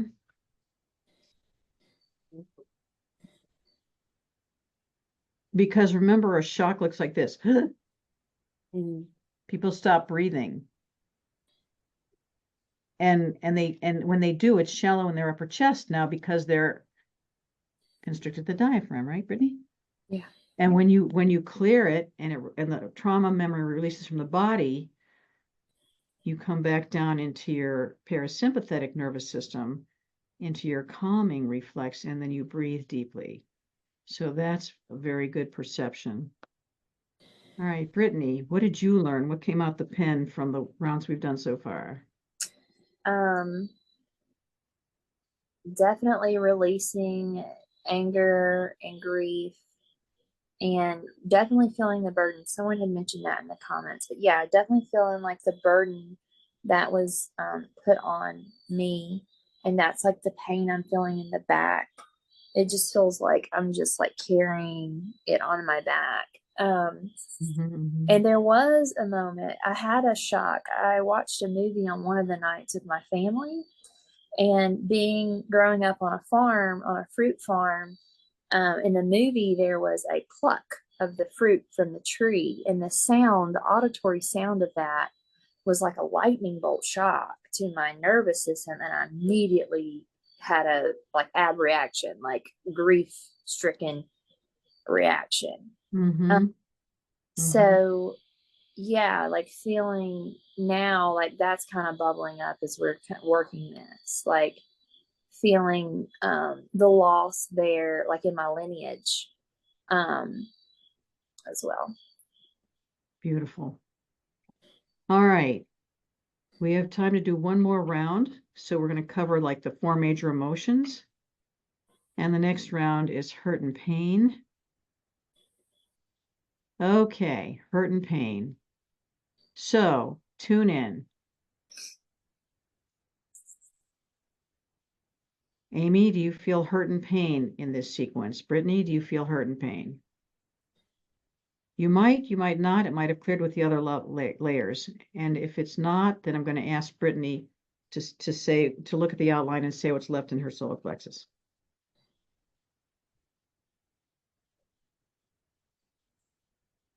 I feel hurt and pain for my friends and my family that are still left with the devastation. I do feel that.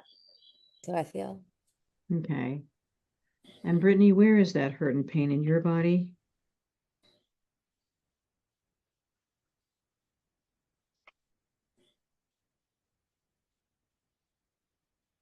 Feels like it's in my heart. And Amy?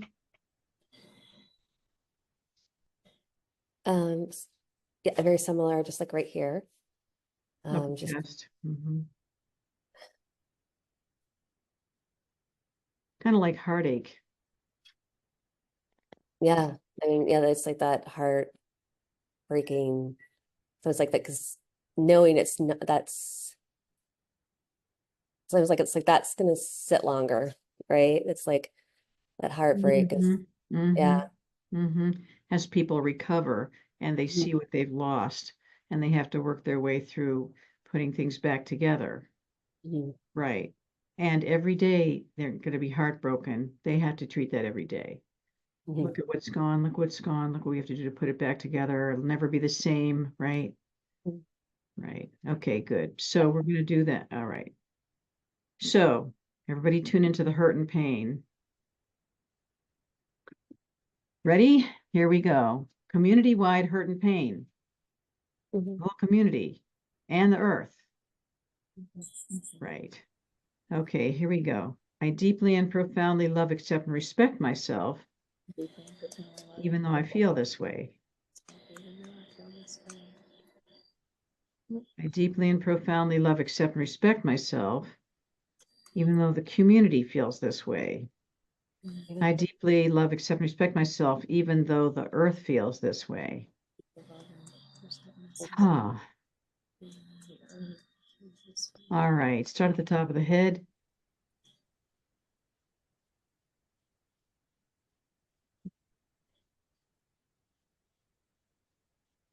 You know, I went to Yellowstone National Park 2 years ago, just at the end of COVID. And there's a part of the park that only has tree skeletons because a huge part of the park burned down. And you drive past it and all you see is tree skeletons. And then occasionally you'll see a couple little trees poking up amongst the tree skeletons. But there's like long vistas of tree skeletons. There's meadow growing underneath it because there's no trees to shade them. You see ground cover, tree skeletons.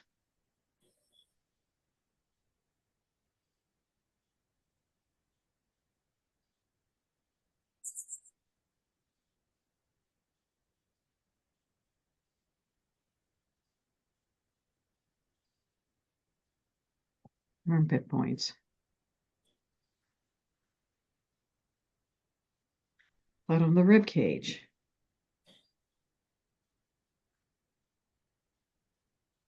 And then all the finger points, starting with the outside edge of the thumb.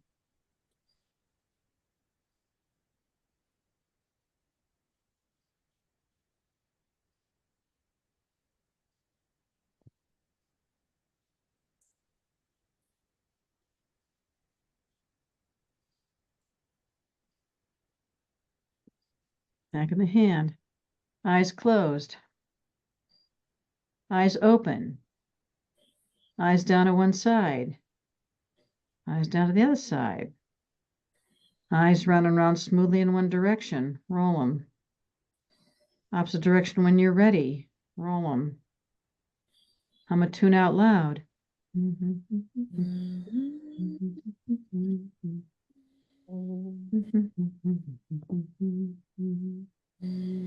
Down to 40 by twos.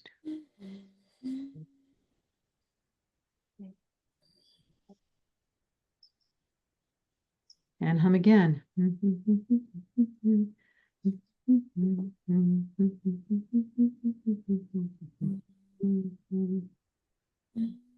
Top of the head.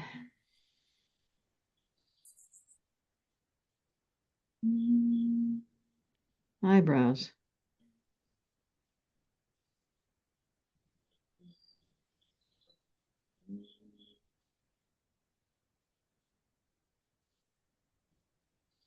Tap under the nose.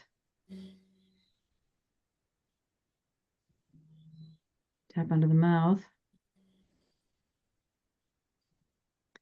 Tap under the collarbone. Massage the chest wall. Armpit points. Bottom of the rib cage. All the finger points, starting with the outside edge of the thumb, and work your way down.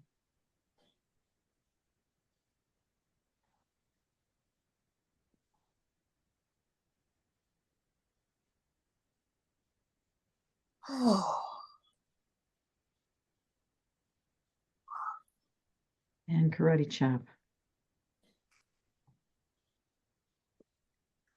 Okay, take a deep breath. Let the energy settle.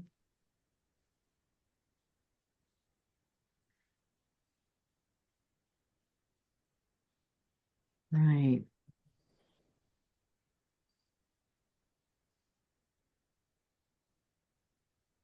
Okay.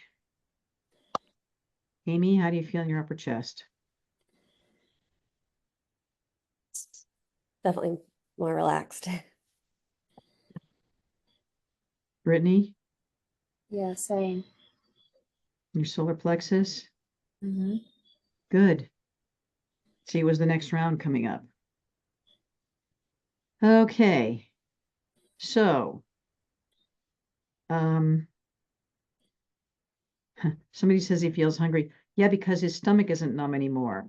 You know how many people, when they're shocked and anxious, can't feel their bodies and they can't eat, or they dread and they can't eat? People are starting to feel hungry. People are starting to feel a tingling in their bodies because their nervous system is coming back online, right? So we did the first four major emotions, which are in order, and notice how they came up in order too, for a reason. So we've run out of time to check the rest of the outline, but what I find is that if you do the first four major emotions, most everything else in the outline cross clears with it. So for homework, feel free, because again, this is a handout that comes with this webinar. Go through the outline. You know how to tap now. And anything else that you still have left, locate it in your body and do another round of tapping. Right? I mean, I feel that we got everything's moving. There's a little bit of this and that left. I would do it in the next session with somebody. We just did like an entire hour, 20-minute session. This is what I do in a session. We get a lot done in a session, and I let it settle. We meet again in 2 weeks. If they need it sooner, 1 week. I train people how to do this on themselves for homework. Because you follow the outline, you do the tapping. It's really pretty much straightforward. Okay. So everybody tune in and let's get some more learnings for this last round. The energy settle, see where we are.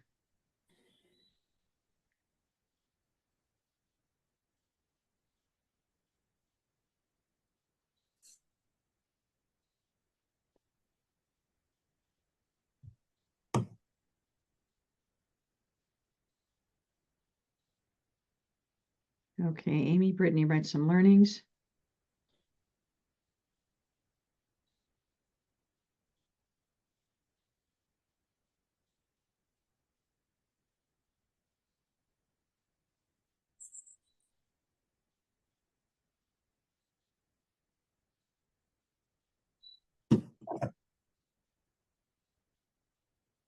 Okay, Amy, what'd you learn from this last round? What came up for you now? Just being in the moment, just being in the moment. Great, great. Right, because that got put in time and now you're here in the moment. Right. Brittany, what did you learn? Yeah, it felt like resonance. It felt like someone mentioned vibration in the feet. Yeah, I definitely felt vibration and like this rippling out from me in my body. Good, good. So you're thawed out now, right? You can feel your body again. Nice. Okay. Okay, so now I want to bring Hillary on because Hillary, is indispensable, and Hillary has been answering your questions as you go. And Hillary, I'd like you to basically share with us, because I couldn't follow the chat and do this, some of the results that people were experiencing, some of the learnings they got, because I saw it in the chat. So I'm going to bring Hillary back online.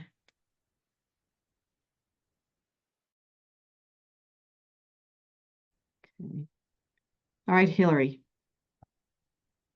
Really great questions, really great comments in the chat. Thank you, everybody, for being so open to this experience and really an overall sense of people feeling the releases.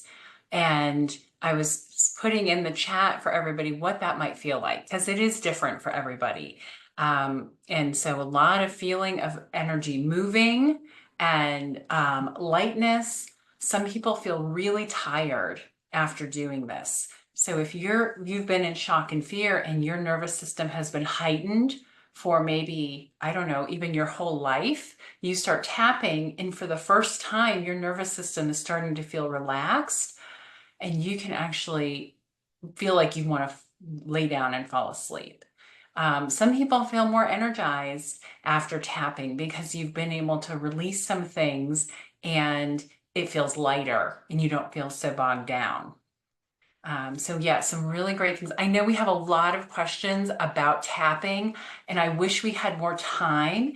If anybody is interested in learning more about tapping, I do a monthly free webinar. You can go to my website, it's just my name, hillarystrauss.com, and sign up for my webinars.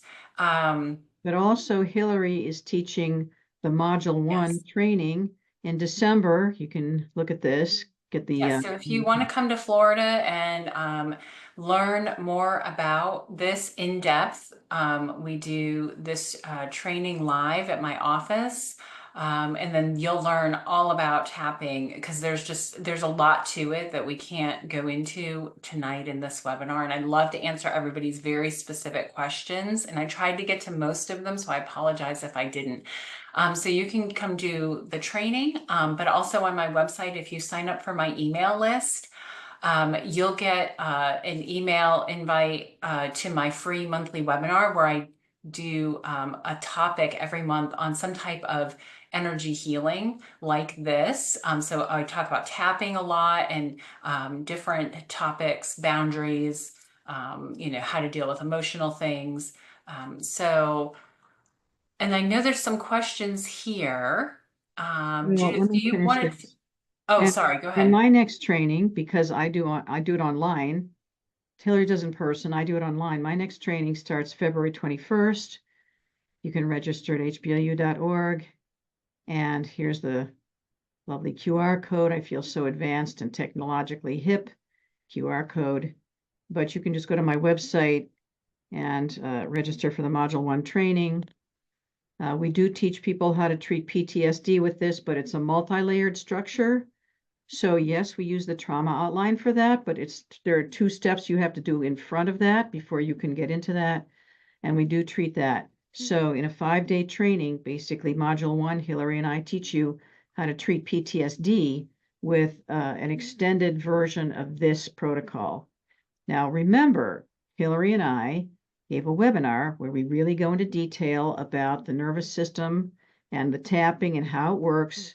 And we gave it as a 4-hour webinar, and we did a live demonstration with Sean, your future president.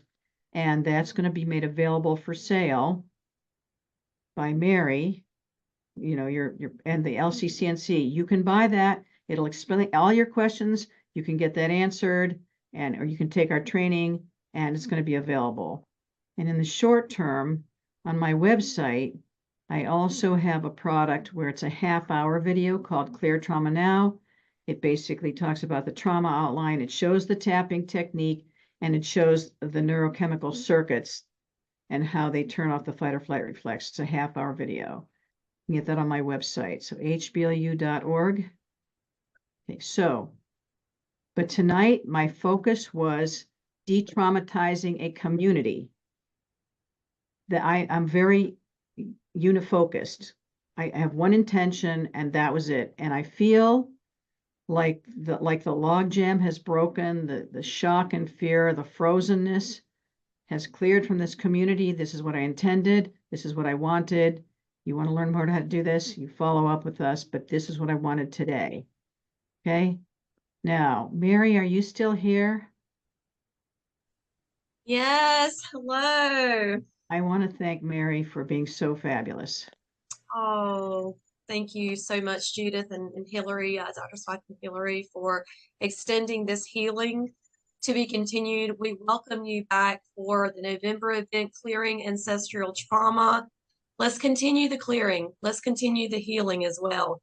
Thank you so much. And we have a few resources to share if everyone would like to remain on a little longer. I'll shift it over to our president. We also have Dr. Mary Henson, our PDC chair, to talk about resources. We're also joined by Ashley Perkison, our lobbyist as well. So Elizabeth, I will shift it over to you to flow the resources. Thank you so much for this incredible healing journey to be continued. Thank you, Mary. I will shift it on to Dr. Mary Henson, who has joined us. She's our wonderful professional development chair, and she'll start by sharing some resources. And then I do believe that our lobbyist is still on, and we would love to get a brief update from her as well. So Dr. Mary? Greetings, everyone. Thank you so much for signing in across the country. I saw some New Hampshires, I saw Texas, I saw plenty of cities in North Carolina and towns. And so it really does my heart well to see how we come together as a community to support our neighbors in the West. I am coming to you as professional development chair of LCCNC, but I'm also a volunteer of the Red Cross, the SAF team, which is the Service to Armed Forces. On that team with the Red Cross, they look at using mental health professionals such as yourselves, and they will train you and get you prepared to do workshops, presentations for our service members and essentially first responders as well. These mental health professionals trained by the Red Cross will be deployed oftentimes to disaster zones or areas like what's happening in the western area of the state, so that mental health can be a part of the response team. So that is a way that you can get involved with the Red Cross and use your mental health expertise. I'm going to put a link in the chat for you to consider doing this and offering your time in that way. The time is clocked as far as donations. And so these trainings, the expenses are paid in that way. So do feel free to reach out to them to see if this may be something that you would be willing to do to support our neighbors through the Red Cross. And of course, being professional development chair, I have to do this plug as well.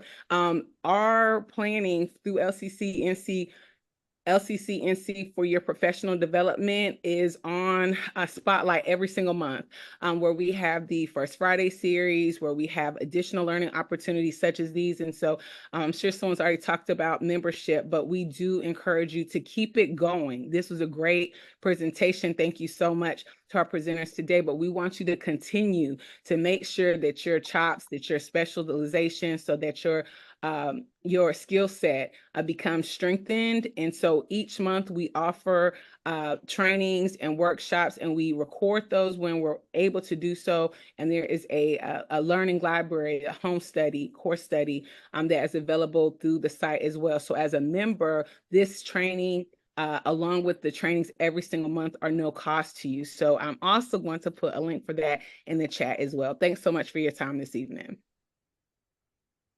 Thank you, Dr. Mary. And Ashley Perkinson is our wonderful lobbyist, and she has a few updates for us as well. Thanks. Well, good evening, everyone. And just a few updates from Jones Street. The General Assembly did convene today and adopted House Bill 149. It was formerly a different type of bill, but they amended the bill and inserted language for Hurricane Helene relief. And so the bill would provide $275 million, but they did reiterate just the first start. The legislators will actually be back in October. They will convene on October 24th. And we would love to hear your thoughts and ideas, especially because so many of you are there in the western part of the state on the front lines. If there are advocacy initiatives, opportunities, deficits that you're seeing in the western part of the state dealing with mental health, please reach out to our advocacy team. We've got a fantastic advocacy committee. We actually have a meeting this week. The governor also issued an executive order to provide some flexibilities with the licensure boards, including our licensure board that went into effect this weekend. And so, you know, there is a lot of focus, obviously, both in the governor's office and then also in our General Assembly to help provide resources and support to the communities that have been most affected. I also put in the chat a link to side by side the presentation from Kelly Crosby, who's the director of the DHHS mental health, IDD, substance use disorder division, and she's been a fantastic partner with us. And whenever Kelly sends information and presentations, we try to get that out to members. I know they were supposed to have a town hall tonight and that got rescheduled. So we'll continue to keep everyone updated and just really appreciate everyone's time this evening. Thanks, Ashley, for that update. I know my computer says it has low processing. I did want to say thank you so much to Judith and Hillary for their work today, their time with us today. And I wanted to, there were a couple of questions. So I wanted to just make sure that we officially let everyone know we will send out the video or a link to the video once it's processed and up, you know, all of the technological things are done with it. We'll also share the handout that was mentioned and shared in the chat as well. And some folks were really curious about the resources. We have all those resources written down and we will post those on the website and send out a follow-up email as well. I saw that we posted in the chat, the North Carolina Counseling Association has developed a wonderful database of therapists willing to provide pro bono services. So if you're interested in joining that list, please check that out. We'll also send that link with that. And we just wanted to end by, you know, acknowledging our wonderful presenters today. Thank you so much. We have a few upcoming events, so please check out our website for those things. And we really appreciate your time and joining us this evening. You're welcome. I just want to say one thing. Go treat everybody you know right now, right? Your neighbors, your friends, your clients, your coworkers, your dog. It works on animals and cats. It works on any mammal that has a vertebra. You're right, vertebrates. Go treat everybody right now. Really, just thought out, break the freeze. Clear the shot. You can treat your children. I want it just because I know so many people here have children, and the kids I know so many are not back in school. If you have children, you can tap for them. You can tap on them. You do not have to have them say, I deeply and profoundly love, accept, and respect myself. You can just have them say, even though I'm really sad, I'm a great kid. Okay. And you can tap on them. If they're your children, you can tap near them. You can have them tap their favorite stuffed animal on their points, the same points, and they will get the benefit because, you know, the little kids are feeling this too. Mhm. Because I know there was questions about that, so I like to set that out there. Mhm. Good. Thank you so much. All right. Really Thank you, appreciate everybody. it. Enjoy your evening. Thanks so much for everyone who joined us, and appreciate this community coming together. Thank you so much. Wonderful.